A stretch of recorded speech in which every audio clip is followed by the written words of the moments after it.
Connections in place. Booting up. Beta, Aloy. I am fully installed on this core and ready to connect to the Cauldron network. It's good to hear your voice.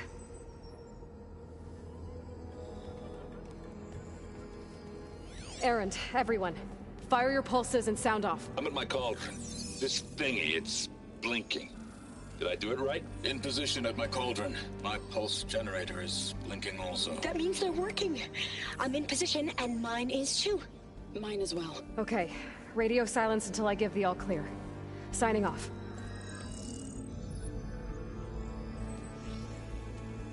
Gaia, let's cage the beast. Connecting to the Cauldron network now. Elizabeth Sobek, Alpha Prime, activating Omega clearance.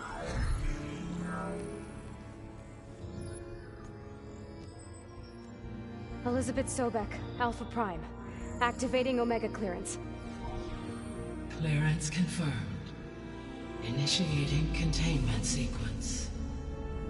Critical threat detected in narrative escape containment. Applying countermeasures. Lock it down! Terminating external connections. It's working. It's got nowhere to go. Capture imminent. Initiating contingency 13F. Wait, what's that? Malware detected. Attempting to compensate.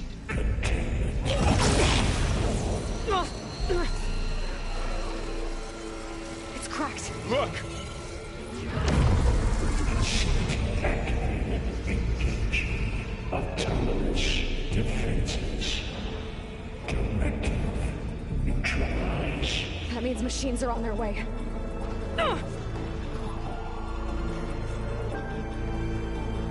Get ready. Here they come!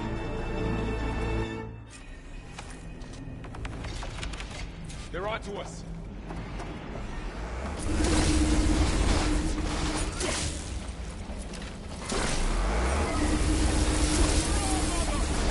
Stay back!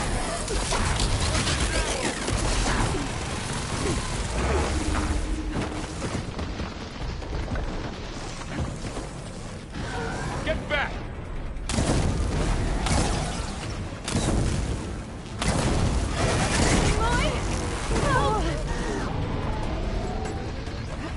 Over here, you! Pain's exciting.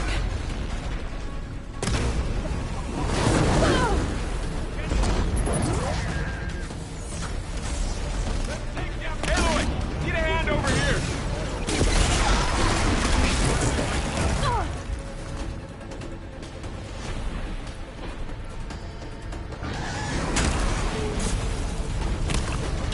Right away from Beta!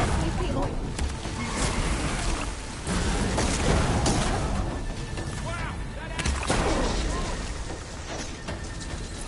Stay back!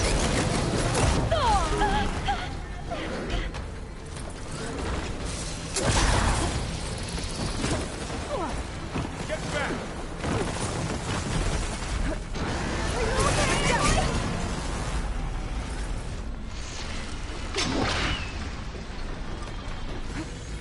Over here, you!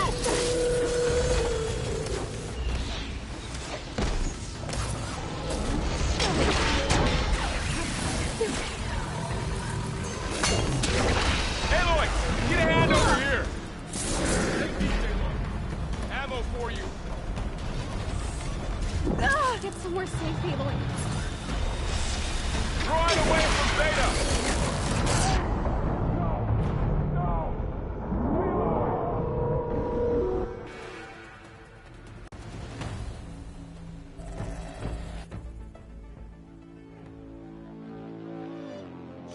I'll stay here. Protect Beta. Got it. Be careful! I'm out of everything. I'll get you! Stay back!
Alpha, I'll stay here. Protect Beta.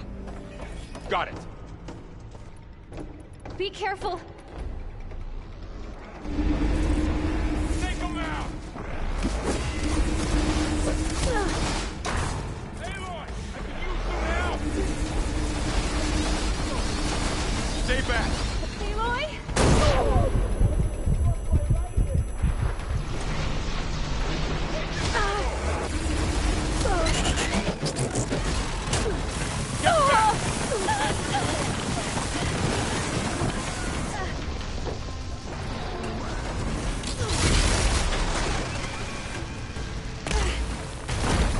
Over here, you!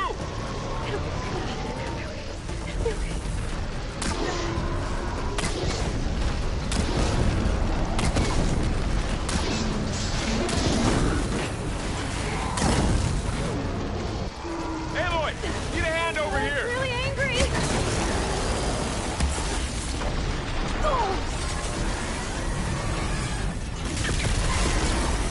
Draw it away from Beta! Wait.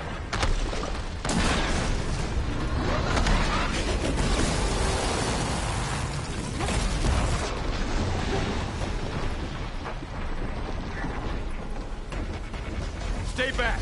Aloy? Help! Ah! Please! I need help! You can get back!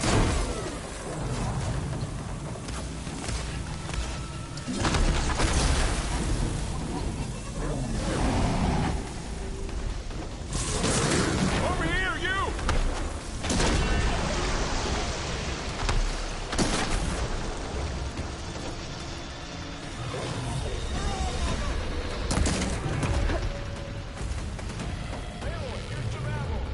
Aloy, need a hand over here!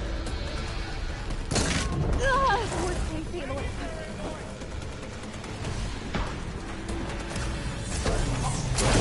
Oh. Draw it away from Beta!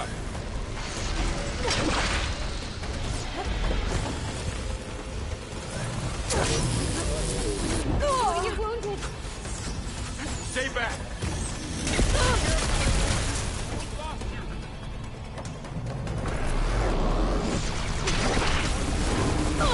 Worst case, Aloy. Get back!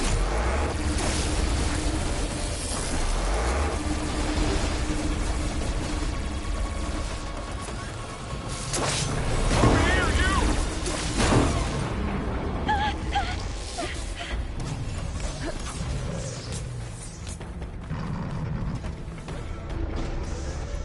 Aloy, need a hand over here!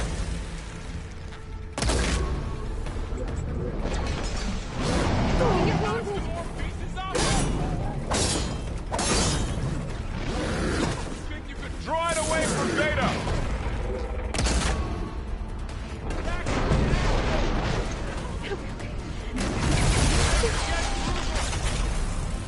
That's all of them for now. You two okay? Still breathing. Aloy, Hephaestus can't escape, but it must have fled deeper into the facility. I'll drive it back here.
deeper into the facility.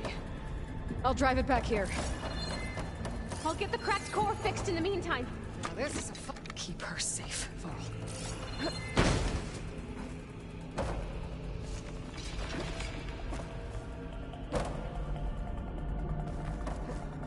Sorry, had to go deal with something. You were talking about something before I left. On my life.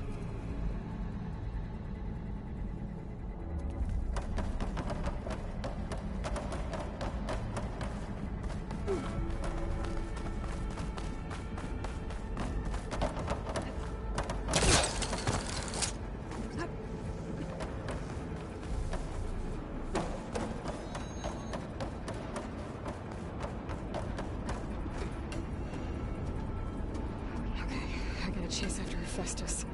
Force it out of wherever it's hiding. Make it retreat to the core.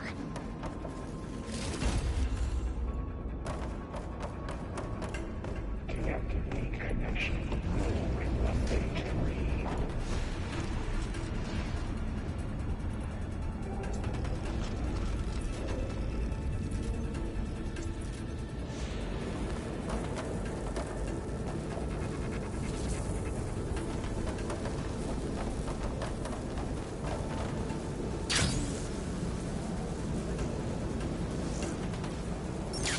Aloy, I'm patched into your focus feed.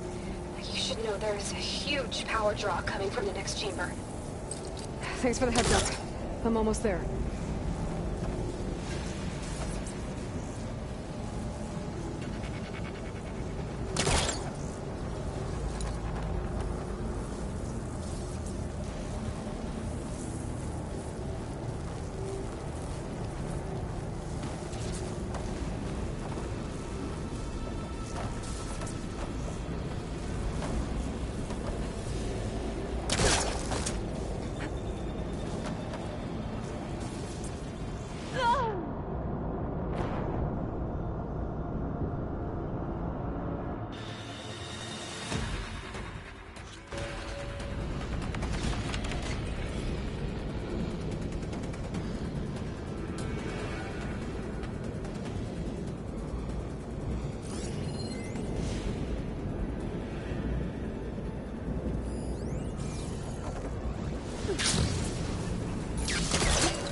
Into your focus feed.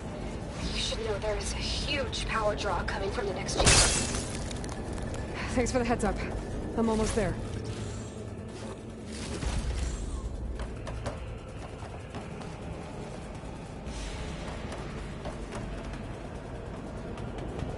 It's some kind of production chamber. Hephaestus is up to something, all right? What kind of machine is it trying to build? I don't know, but I'm gonna shut it down. I bet those metal carriers will lead me to where it's getting materials from. I bet that's where Hephaestus is hiding too.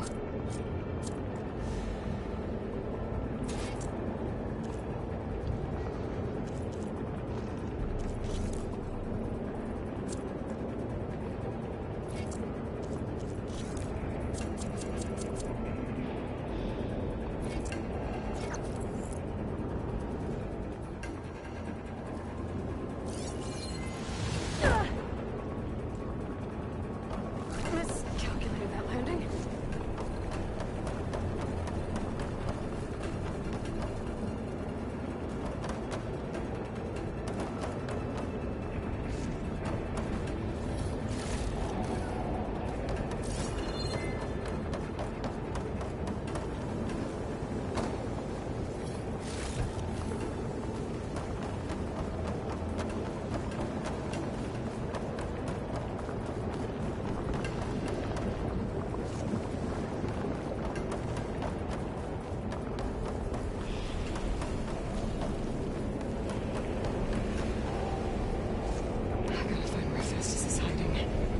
Looks like there are a couple of places to go.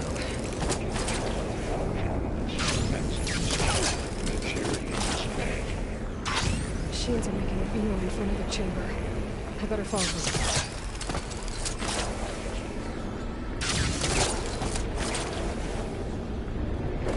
Aloy, I've managed to rewire most of the components in the core, but The energy processor's cracked. Without a way to fabricate another, there's no way I can fix it. Okay, let me think. What if you bypass the processor? Connect it to... Power node. I think that could work.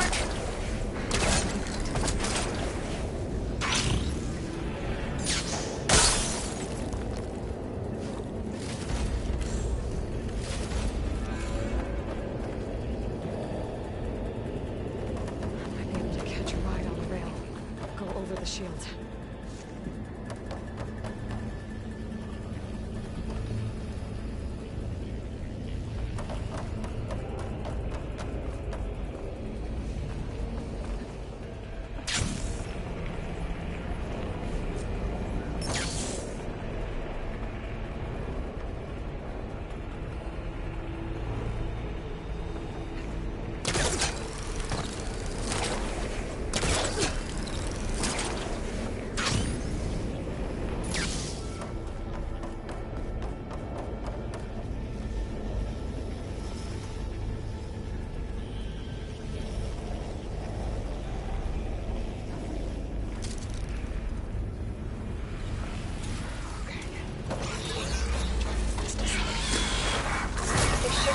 You can override near the central platform. Thanks. Maybe I should deal with these machines first.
Array K2.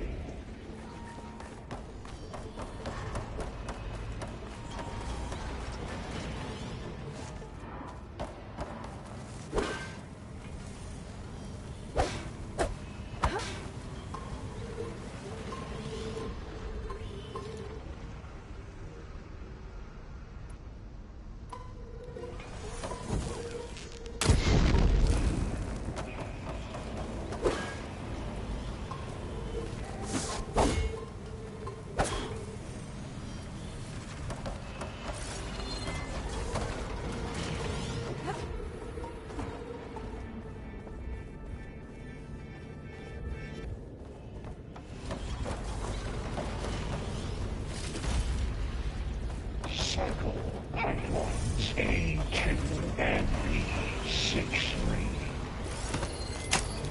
Activating countermeasures deploying secondary defenses.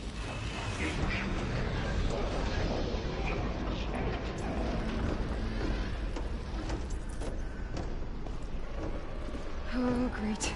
The machine's on the way. Beta! Hephaestus has locked me out of the node. Any ideas? I'll see what I can do.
them all.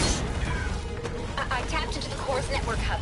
I managed to disrupt Hephaestus' control of the node. You should be able to override it now. Nice. Thanks.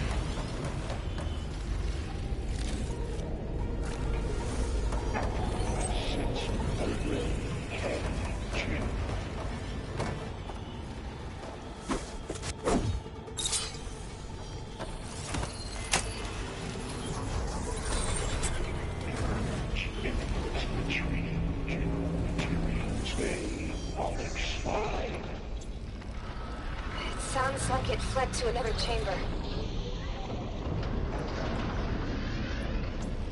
Well, I'd better not get comfortable.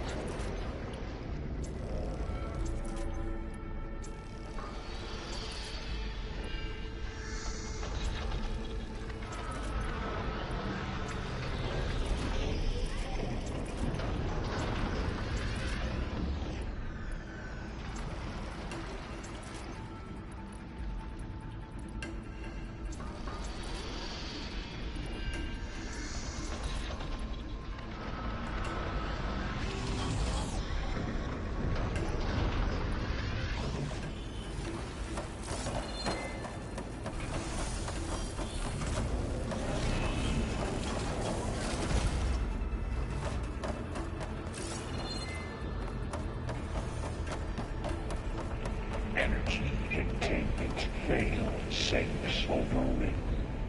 Great. Hephaestus covered the floor with lightning. I gotta find a way over it. Aloy, more machines keep coming. Please tell me you're getting close. Yeah, I'm working on it. I've been smashing through a lot of machines on my side, too. I guess Aaron's missing out. Anyway, I'm making progress on the bypass, but I need something to hold the cycling module together. Maybe a ligament from one of the machine carcasses? Right? Or some luminous braiding. And you could reinforce it with a conversion cylinder. For increased connectivity. I think we can do this, Aloy. Should be able to catch a ride on one of those metal carriers.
should be another node to override. Got it.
Materials well for 0-3.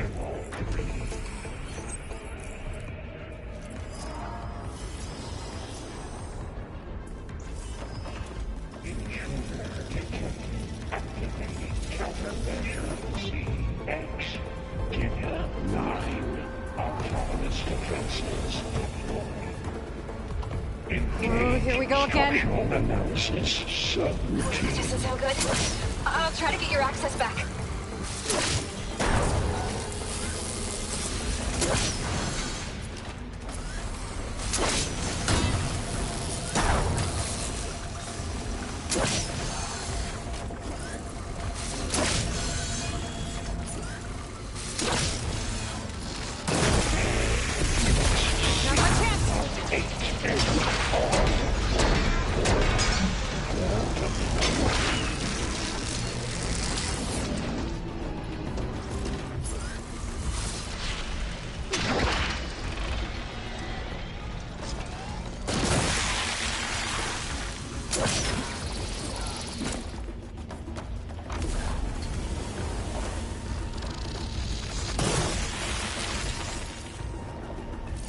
Override unit security.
work?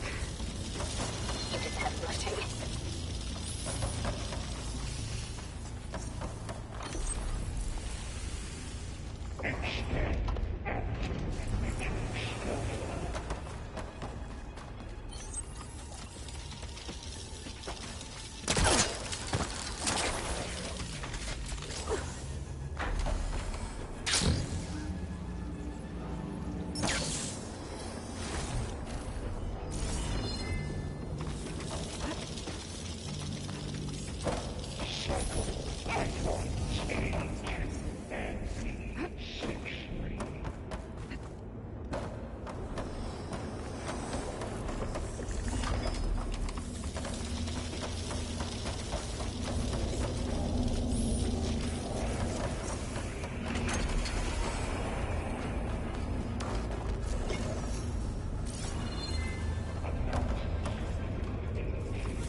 Okay.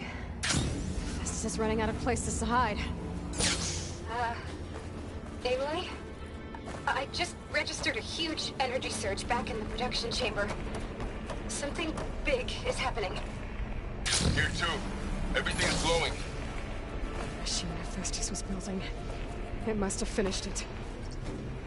It's powerful, whatever it is. I'm almost done with the core repairs.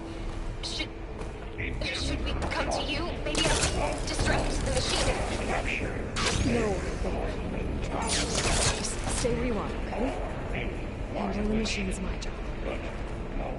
Okay. Be safe.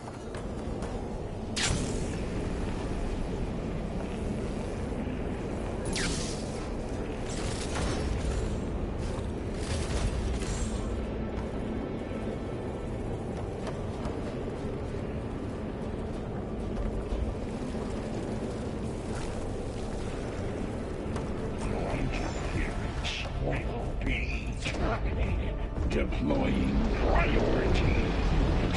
X.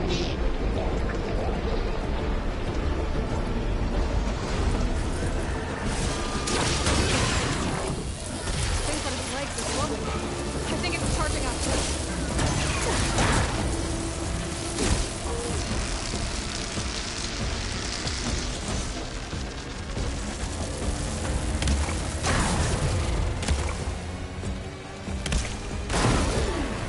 Use it all up.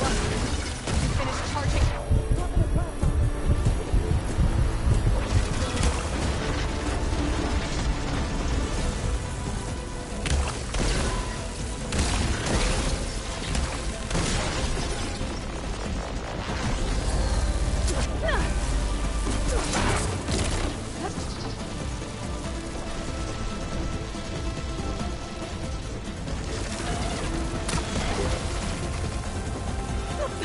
He got plasma on me. It's gonna explode any second.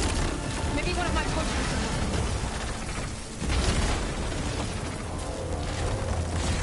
I needed that.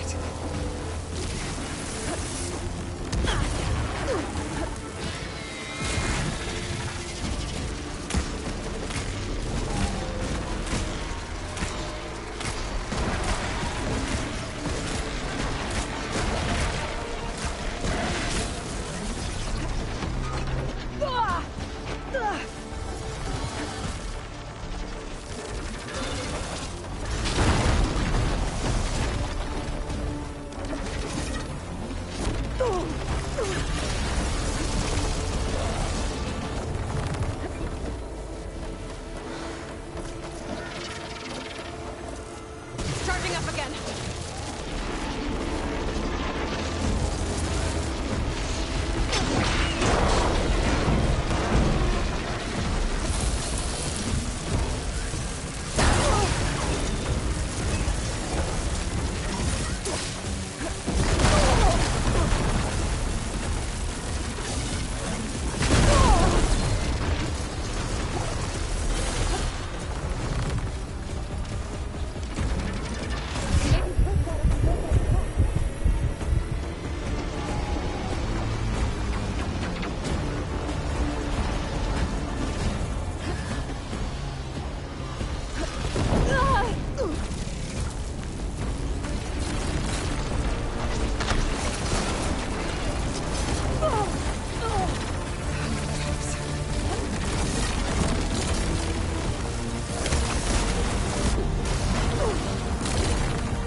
plasma attacks.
keep going.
should be one more node to override.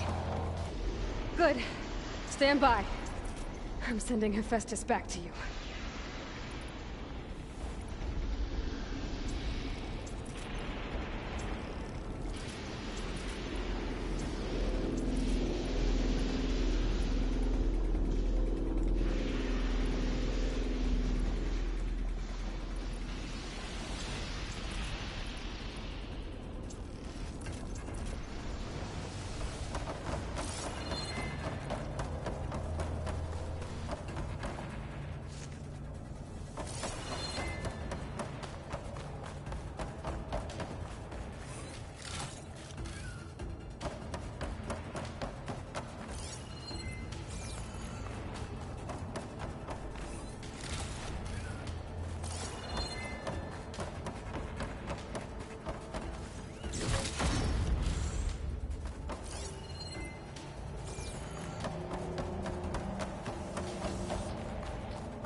No more hiding, Hephaestus!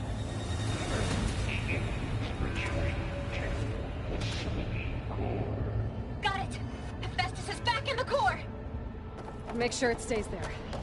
I'm heading back. And then we can start the merge. Because of you, Beta.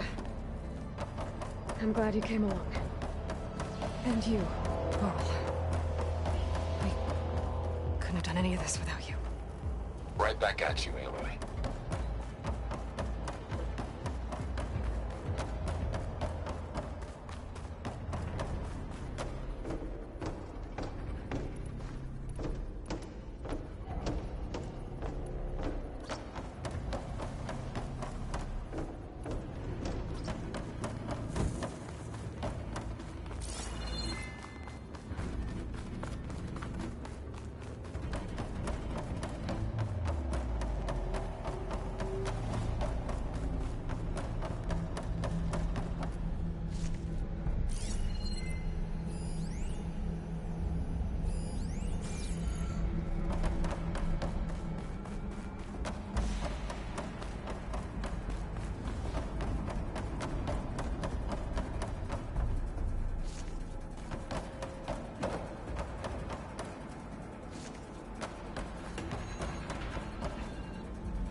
Aloy, the bypass is done. The core is stable. Hephaestus is 100% contained. And we better get started with the merge. It's all set up. Gaia, establish the link, please. Done.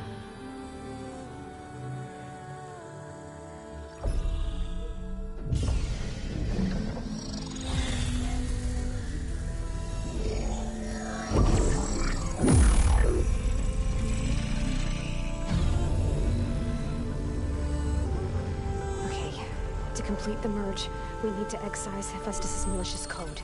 Carefully.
cost us quite a lot of time.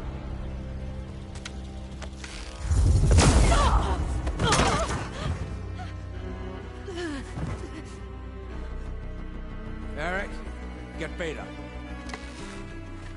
And squash that bug while you're at it.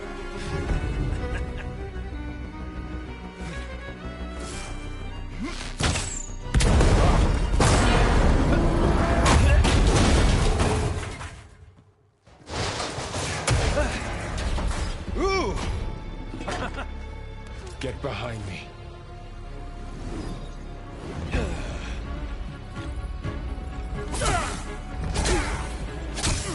Come on! Quit screwing around. Yeah, we're having fun, right?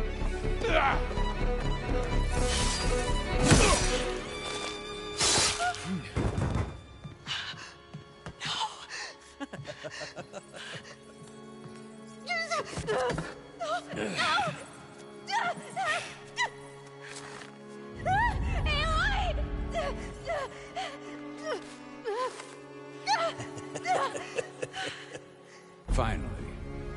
Tilda, get Gaia and Hephaestus ready for transport. Tilda! I failed. Hush. All is not lost. Tilda!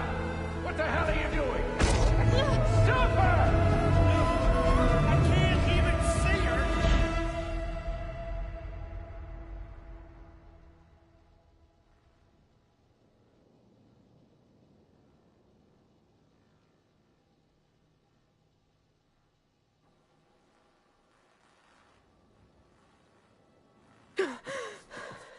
Beta.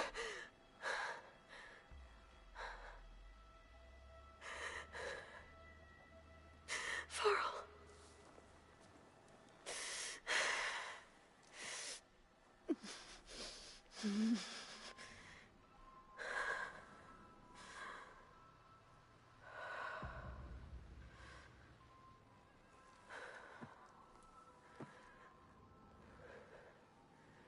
Where am I?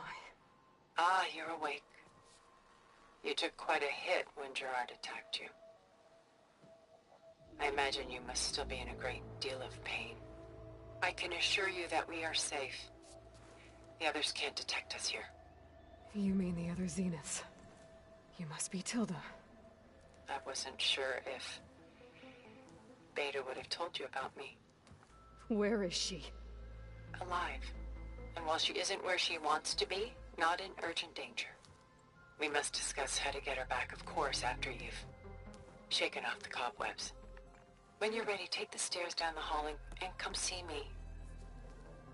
In the meantime, I'll make breakfast. Breakfast. Okay.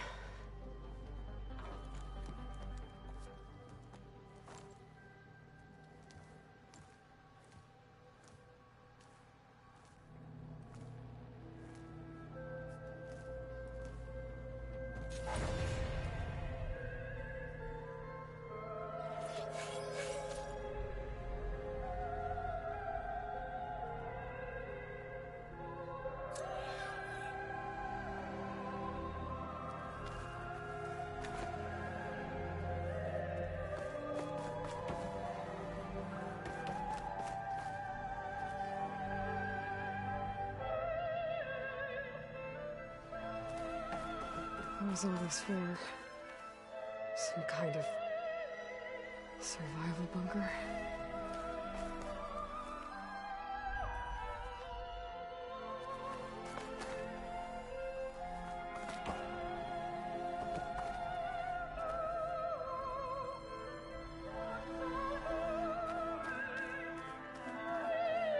What is this?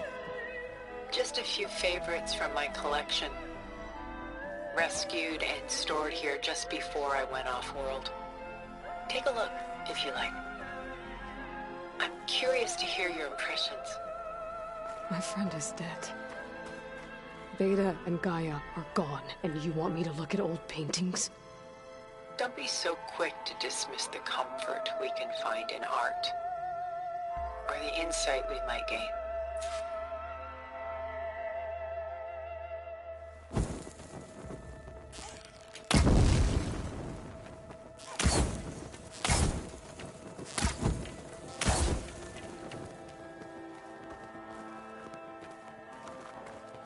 My favorite pairing. On the left is Woman Reading a Letter by Vermeer, a true master. And on the right is a forgery, Woman Reading Music, which fooled experts into believing it was a priceless original. Early in my career, I became fascinated with such deceptions. Eventually, I developed scanning software that could detect fakes with unparalleled accuracy.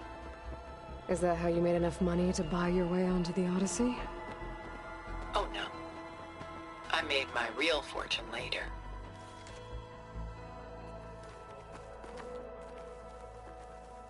Why do you keep the forgery?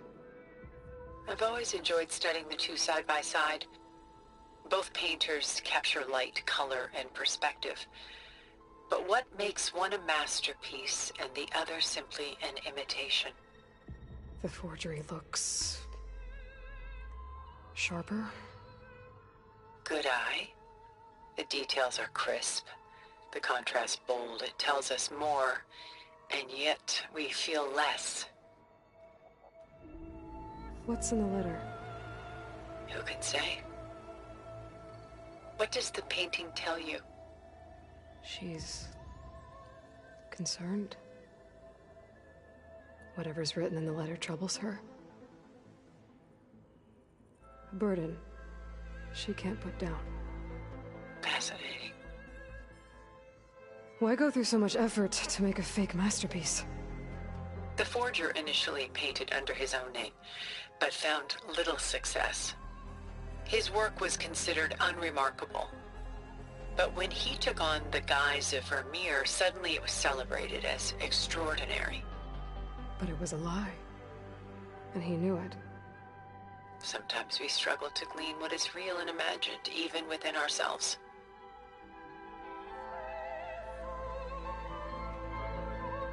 The irony of these two is that Vermeer died in obscurity. He had no idea his work would become some of the most precious, most copied, most preserved pieces in all history.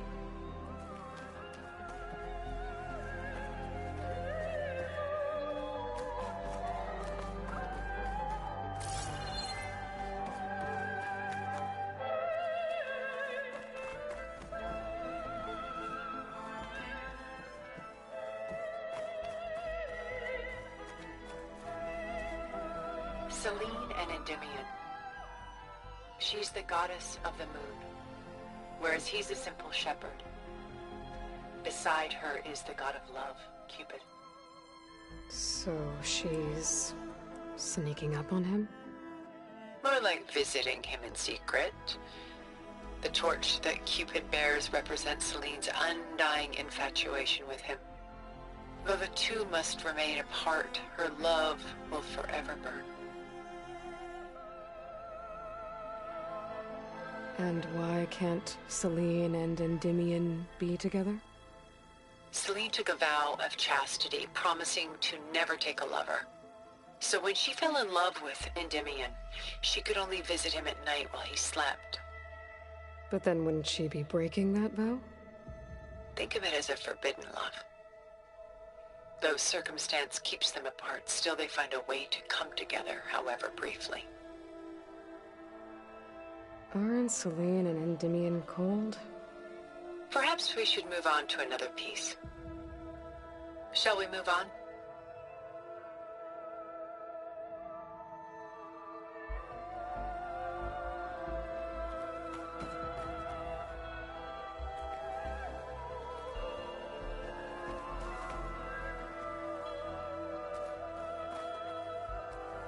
This is Rembrandt painting Jeremiah, a man in mourning. Mourning what?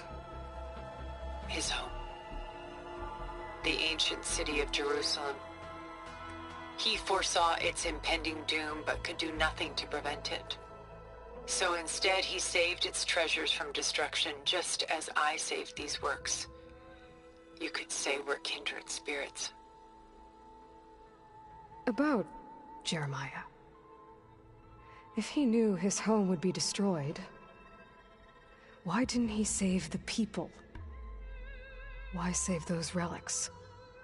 He tried, But no one would listen to his warning, so he saved what he could. But how did he know? He was a prophet.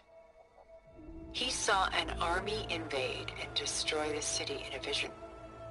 So it's more like he calculated which side would win a battle. What matters is that he was right in the end. If not for him, all those wonders would have been lost forever. At least this way, some part of his world survived. You know what I like the most about this piece? Even though he's the sole survivor, his home in ruins, left with only the remnants of his world. The light keeps the shadows at bay. There's still hope. Precisely. Take as long as you like.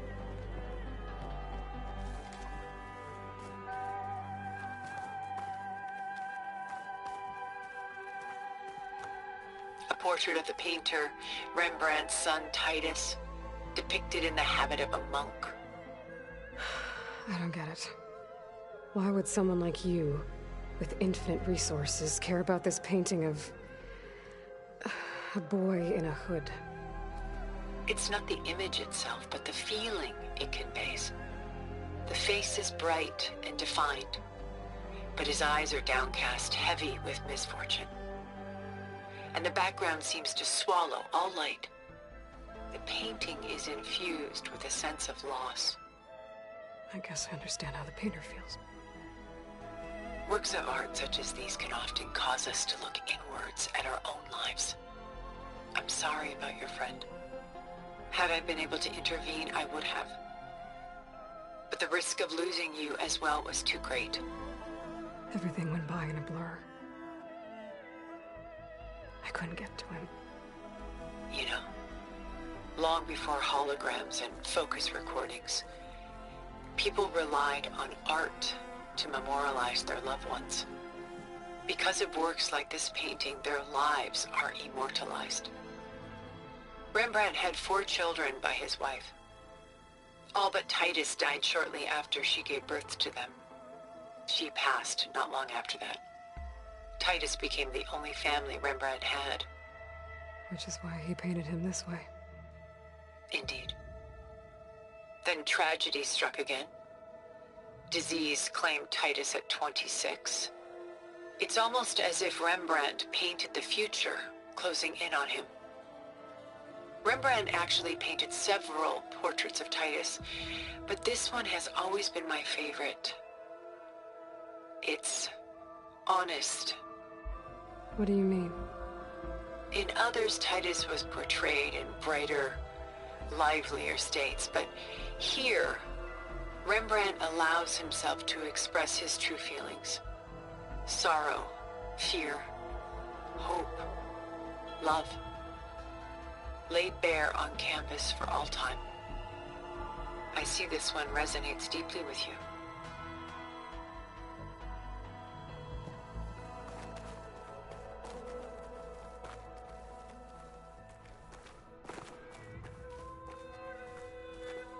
Rembrandt's The Night Watch, by far the most famous painting my homeland ever produced. It was commissioned to honor a militia made up of influential citizens. I guess you must have been an influential citizen. In my day. But not as influential as you've been in this new world. The militia. They look disorganized. Where others painted such scenes in a stiff and stationary manner, Rembrandt chose to show them in action, preparing to march. He wanted them to feel alive. You can almost hear the commotion.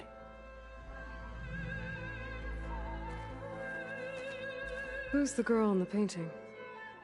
She's a strange one, isn't she? Bathed in light, though no one is paying attention to her. Many believe she's a symbol of the militia. A physical manifestation of their spirit, if you will. But she's not real? What's real in a painting? She's meant to represent the militia's virtue and victory. But I like to think they underestimate her. She looks as if she's seen something. What does she know? What secrets does she keep? There's so much detail to take in, isn't there?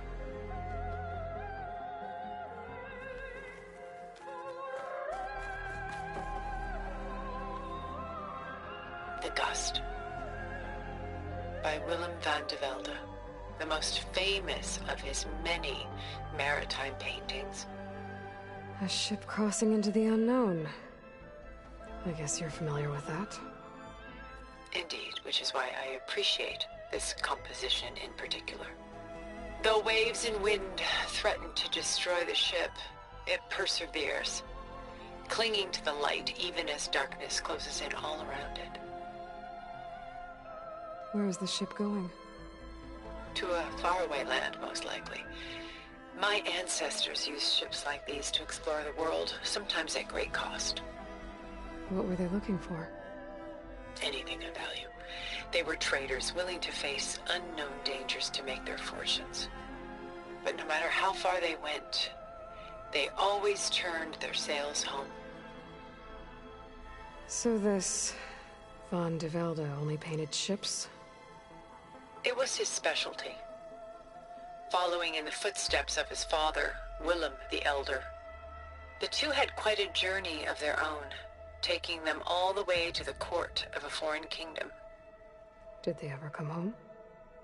No, but eventually their lives worked it. Take your time.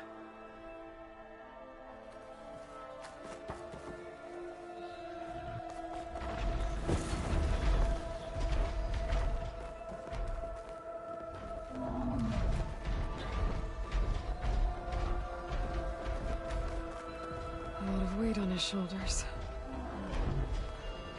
I know the feeling. I should move on.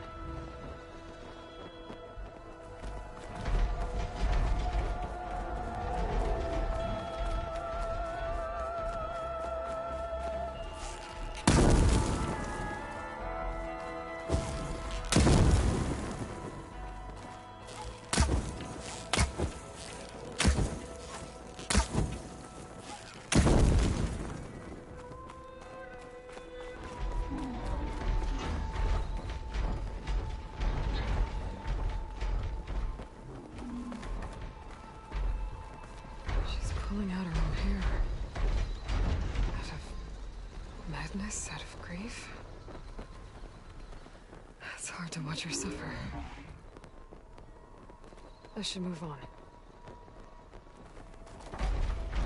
Stunning, isn't it? Paintings weren't the only masterpieces of my people's golden age. This is Van Vianen's lidded ewer, molded from a single sheet of silver. What was it for? How like Elizabeth you are. Function over form. Its practical purpose was less important than its meaning. Van Vianen created it in honor of his late brother, who himself was a famous silversmith. A memorial? Yes. Such beauty from sorrow. If this ewer was a memorial, how did you end up with it? As the Pharaoh swarm closed in, my homeland's greatest museum gave it to me, along with many other works, in the hope that I could preserve them. A masterpiece like this was too important to lose to history. I even considered bringing it with me off-world to ensure its safety. Why didn't you? I took a calculated risk. This vault seemed more secure than the unknowns of space. Besides, I thought someday I might return. A long life, after all, has its advantages. Now, lo and behold, here I am. Exquisite, isn't it?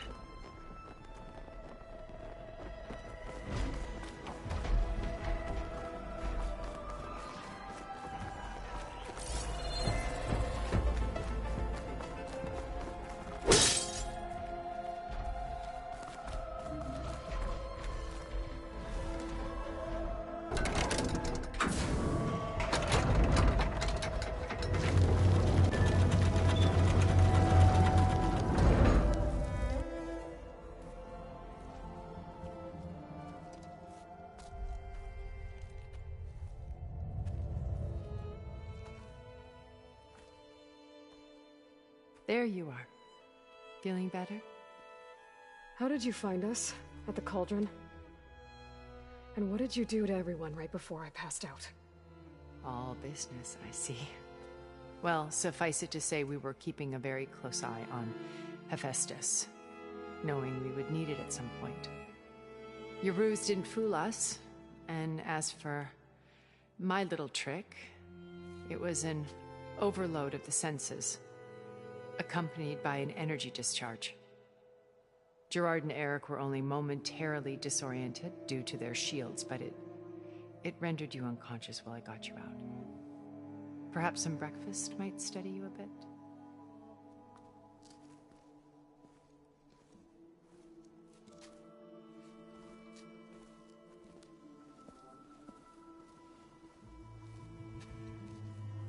This was your house. The one you recreated for Beta, in the data channel you shared. How perceptive of you. Please, this way. After everything your people have done, you think I'm just gonna sit down and have a chat with you? They're not my people. They never were, and especially not now. You shot off into space with them, and lived with them for 1,000 years before coming back. So what made you suddenly turn on them? Quite simply, this. My old focus. You repaired it? But that means you've seen incredible things. What you've accomplished in 2 decades of life.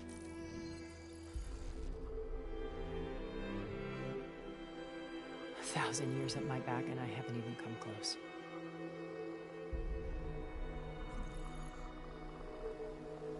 I'm sorry if I invaded your privacy, but I had to. In order to understand. To be enlightened. You truly are Elizabeth's blood. With her drive, her sense of mission, her integrity. Watching all this shamed me for the company that I've kept. Having seen it, all I want is to help you. Even if it means stopping your friends? Especially so. Please, sit down.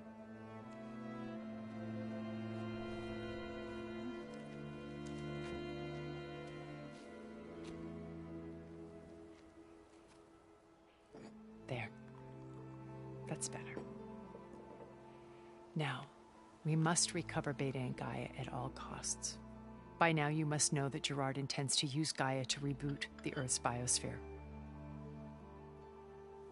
Remaking this world to specifications that would only suit us immortals. This process will kill every living thing on the planet. He calls it a clean install. Not if I stop him first. Not if we do. And once he and the others are gone, we can work together to fulfill Elizabeth's dream. I'm sure Beta told you that there's a build of the Apollo database on board our ship. A complete collection of human knowledge. With that and Gaia, we could do everything Elizabeth wanted. Heal the biosphere, educate the people of this world, uplift them. Create the world she imagined. Let's not get ahead of ourselves. From what I've seen, your friends are invincible. I do wish you would stop calling them my friends. And they're not invincible. In fact, a friend of yours has found a way to defeat them. Silence. Oh, he's been a busy bee, building an army powerful enough to crash through Gerard's precious base. Regala and her rebels. Even now, she's preparing a final march on the Tenakth capital. When she wins, she'll have the entire tribe under her control. Hundreds of warriors and machines to throw at the base. She's been duped. They'll all perish, of course. But it should be enough to break Gerard's defenses and allow Silence to kill him. Along with all the others. Using the new weapon he's developed. Yes, he's found a way to circumvent our shields. Truly an exceptional man. He's planned for everything. Except you and me.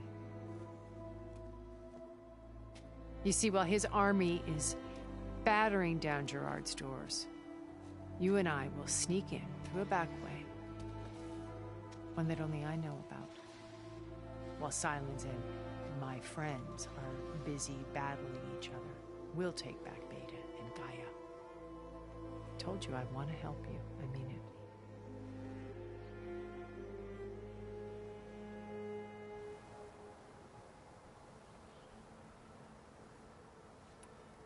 Beta told me your colony was destroyed. That you came back to Earth because you had nowhere else to go. It's true. After we reached our destination, a planet in the Sirius star system, we spent decades building a new home. The physical constraints of Earth, the boundaries of mortality, gone. To think of what we could have done with it. It might have been a utopia. Instead, we stagnated, absorbed in effortless comforts and virtual realities. It took a cataclysm to finally yank us out of our stupor. What happened? A massive geological event. We knew of instabilities in the planet core, but we underestimated them. By the time the collapse was upon us, it was too late to stop it. Only a few of us made it to the ship in time. We set course for Earth, the only safe harbor left to us. Which you decided to make unsafe for anyone else. Not me. Gerard. He believes it's better to wipe the canvas clean than work around the smudges. No more primitive tribes, no more combat machines, only a blank slate to do with as he pleases. But we will stop him. All we have to do is get into that base.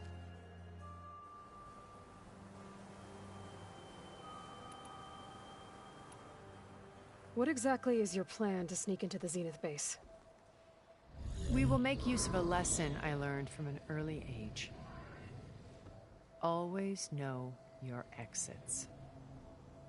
In this case, a place where Gerard's new construction meets the ancient foundation, a passage that only I can access. When Silence flings his army at the base, we will enter through this back door, bypassing most of the fighting. The distraction will provide us with a window in which to rescue Beta and Gaia.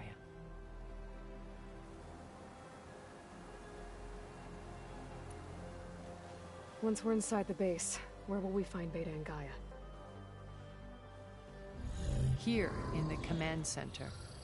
By then, Gaia will have been reunited with all of its subordinate functions, including Hephaestus. What about the alpha build of Apollo on your ship? A simple matter of recovery once the others have been dealt with. With that in hand, we'll have everything we need to make this world as it should be.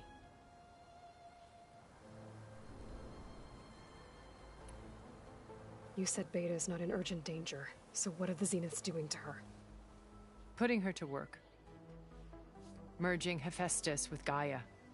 A difficult, time-consuming task, as I'm sure you know. They will compel her if need be. But her life is not in danger. She's the only one who can do it. Because you people made her to be nothing but a tool. Gerard's idea, not mine. They always viewed me with suspicion when I attempted any form of kindness towards her. That's why I created the data channel. A virtual place where we could speak in peace.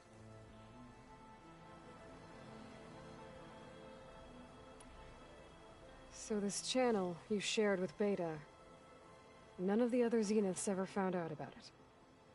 Gerard believes he's the most cunning of all of us. Even after 1,000 years, he still can't imagine that I would outwit him. The channel allowed me to interact with Beta away from their mistrustful eyes.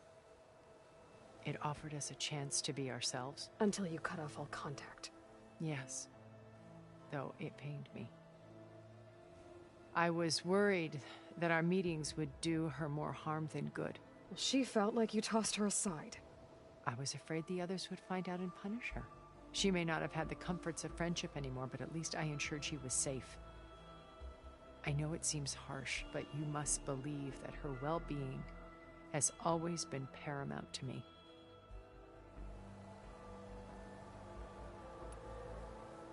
Why did you make the data channel look like this place? I built this house as a shelter to weather any storm. A safe place. Not just for me, but for the art stored below. Cultural artifacts of incalculable value. Truly some of the greatest achievements of human civilization. And you wanted Beta to see them? Yes. Her upbringing was so cold and technical. I thought if she could experience Vermeer and Rembrandt, it would bring something else into her life. A heritage every bit as valuable as the scientific and technical data being drummed into her. I'm sorry I had to cut off contact, but I'll never regret sharing this house with her. She needed its shelter even more than I did.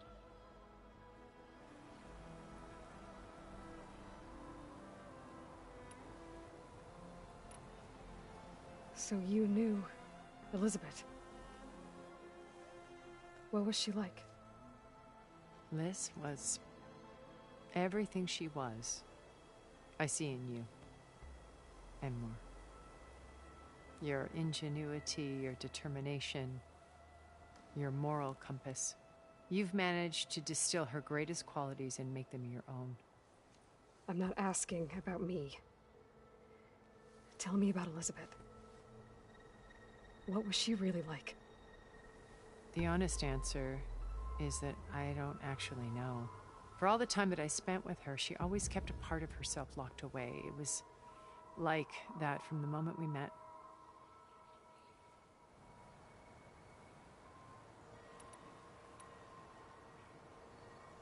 So when you met Elizabeth, she was what? Distant? Aloof? Not aloof. Not exactly.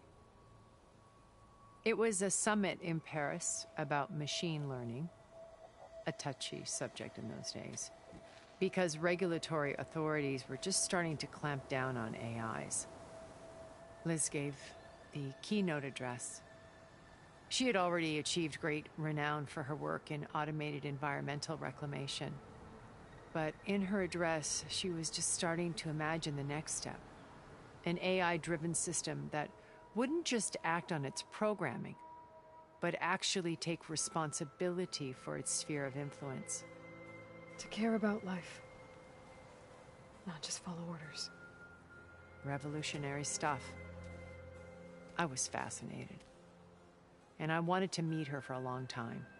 I watched her after her talk. She had spoken with such moral authority, such empathy. But after that, she retreated. I could tell she felt uncomfortable with all of her admirers. It was as if giving the talk had cost her something. I didn't want to be a pest, so I planned my approach carefully. So how did you finally approach Elizabeth after her talk? I picked the right moment. The morning of the next day, right as she came back to the conference, she had just had her coffee. She was fresh, rested.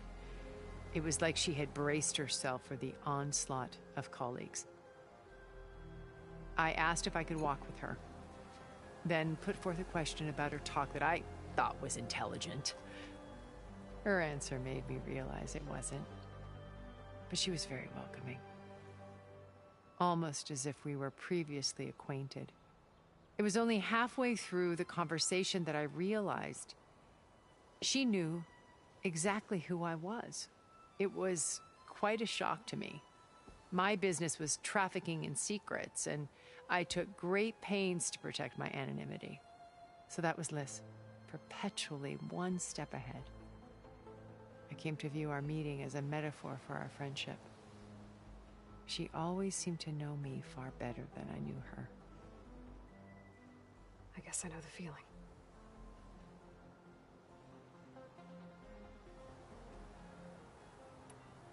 My old focus.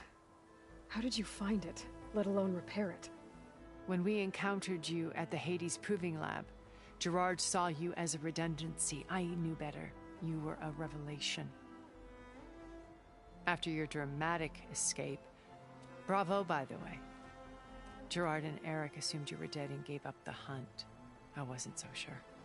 When the others were busy, I returned to the lab and searched for any trace of you. That's when I found this little treasure. Not easy to repair, but certainly worth the effort. As I watched your life unfold, you were like a splash of color on a worn canvas. What Liz was, and more. Did you show it to the others? Of course not. It was your actions that inspired me to defy them. It's worth noting that if I hadn't found it and watched its contents, I wouldn't have known to save you at the Cauldron. You'd be dead. So I should be grateful? If you like.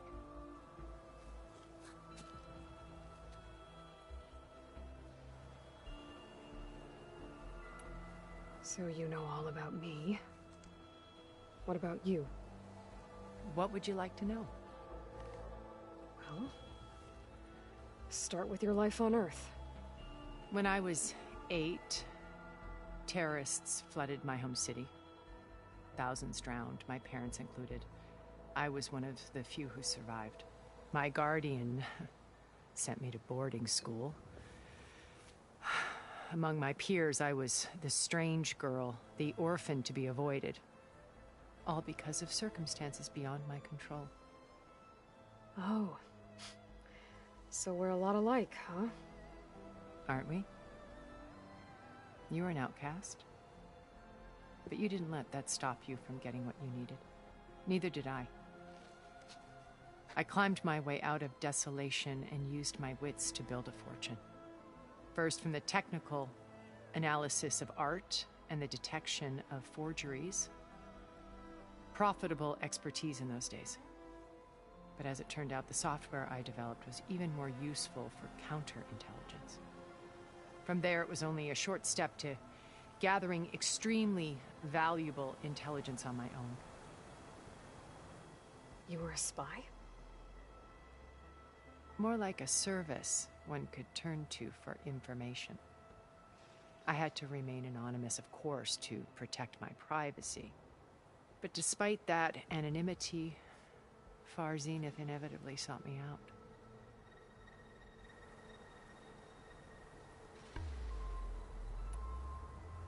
What happened when Far Zenith approached you? They painted an irresistible vision of humanity's future. One where we need not fear illness or death, where we explored the furthest reaches of the stars and thrived. It was only later that I realized that they only intended to bequeath this future to the rich and powerful. By the time I finally figured it out, the walls were closing in, Pharaoh's machines were devouring the Earth. So I accepted Far Zenith's invitation to a berth on the Odyssey. I wanted Liz to come, but she had nobler plans, as you well know.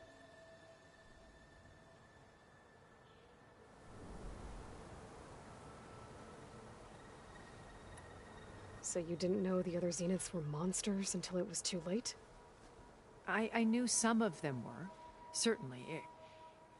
It wasn't until we were off-planet that I understood the true scope of their greed. I was grateful to simply be alive, but the others became obsessed with a kind of effortless immortality. They built a colony where machines serviced their every need, where any memory or fantasy could be endlessly savored in virtual reality. It wasn't life. It was stultifying, a pampered dream state. As the decades passed, I withdrew more and more, alone yet again, but this time with eons to consider my mistakes. Now finally, having met you, I feel like I have a second chance. To do what? Help you, of course. To fulfill Liz's dream, which isn't so different from Far Zenith's original vision. A better future for humanity.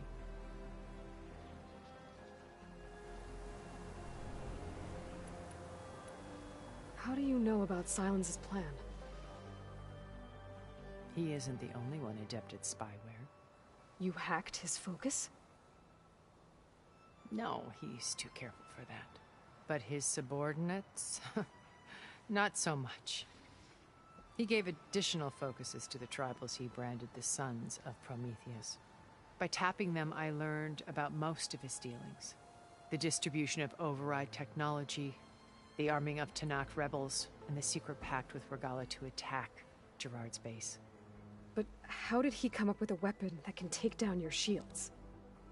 That's the one thing I haven't been able to figure out, but however he did it, I'm quite certain it will work. With it and the Tanakh army, victory seems to be within his grasp. Such a shame he'll be disappointed. Regala's only interested in killing Hekarro and waging war on the Karja. What does she have to gain by attacking Zenith? It's the price she must pay for her war. Without the ability to override machines, her little rebellion would have languished in the desert. So she trades with the Sons of Prometheus. Machines to help her overthrow Hekarro. In exchange for an assault on the base. Pride has deluded her into thinking she can actually survive such a battle. And all without ever knowing who the Sons of Prometheus really answer to. Yet for all of Silence's brilliance, still he underestimates you. That blind spot is what will allow us to take Beta and Gaia right out from under him. While hundreds of Tanakh are cut down outside.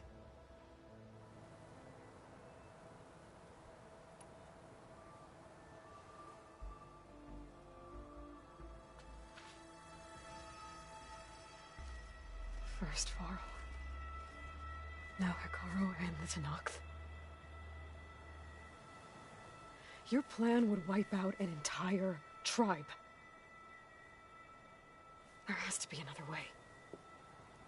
We are in an admittedly desperate situation, but I assure you there isn't. Remember Zero Dawn. Elizabeth's sacrifice. Sometimes many have to die for a new world to grow.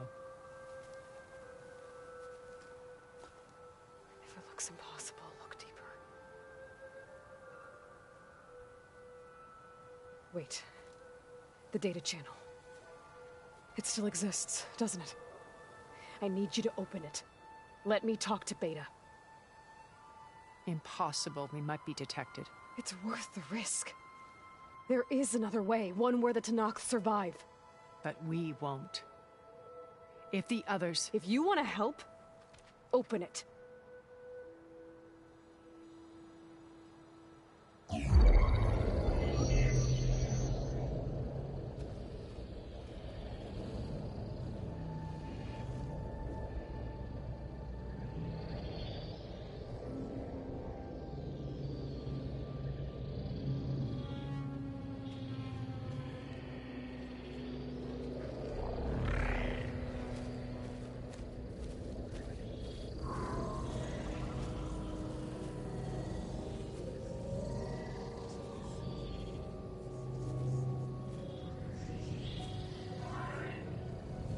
What are they doing to her? Virtual reality dissociation. The manual merge of Hephaestus will take hours upon hours of tedious micromanagement. If she resists the work, they run simulations to induce feelings of isolation and despair. Beta, can you hear me? You're alive. They're watching me. I can't hold up this extra protection for long. You should have killed me. No. No, look at me. I'm coming for you. I promise. Okay? I just need you to hold out a little while longer and work on the merge.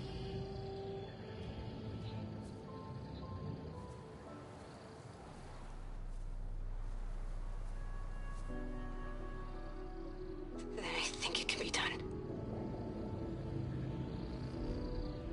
I'll contact again when it's time. Can you hold on? As I know you're coming for me. I can endure anything.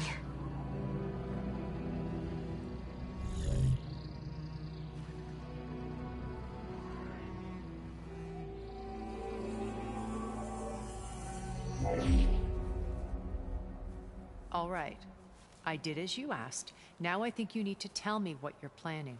I'm going to take Silent's army away. I don't need it. Only the weapon he made to penetrate your shields. And how do you propose to get it? Ask him nicely? Without Regala and her rebels, he won't have a choice. We'll be his only option. Only option for what? What did you tell her? That is between me and my sister. Will be Silent's only option for crashing that base. I'll tell you the rest later. But first, there are a couple of things I have to do. Oh. And what are those? Lay my friend to rest. And then I'm going to use the override that Beta gave me at Gemini to put an end to Regala's rebellion. From the air. Wait. Since you insist on doing things your way, I know of something that will truly help you make a grand entrance with the Tenakth. The ancient Horus Titans still possess electromagnetic energy cells as part of their arsenal. Drop one of those on Regala's army and they'll receive quite a surprise.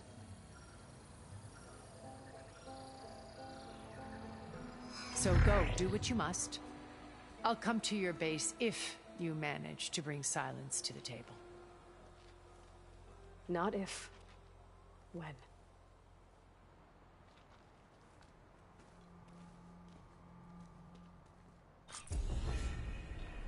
Erend, are you there? Aloy! Aloy, is that really you? Yeah, it's me. Where's everyone else? We're all... we're back at base. What happened? It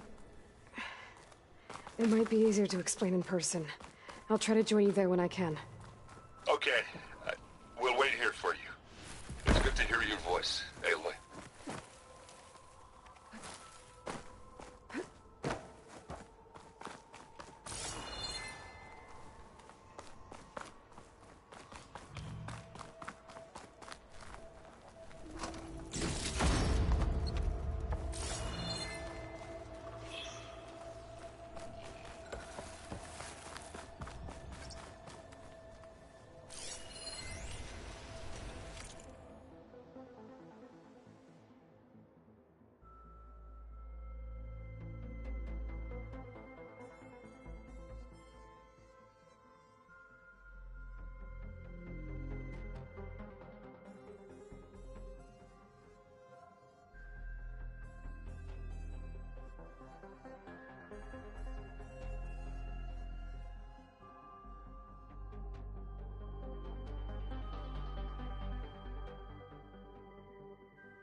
Just to let you know, I'm now patched into your focus network. Great. I take it the other Zeniths can't hear us? Of course not. And they don't know about your base either, in case you were wondering. I've sent you data on the Horus energy cells you can use against Regala's forces. Reach out to me when you're ready to acquire one. Understood.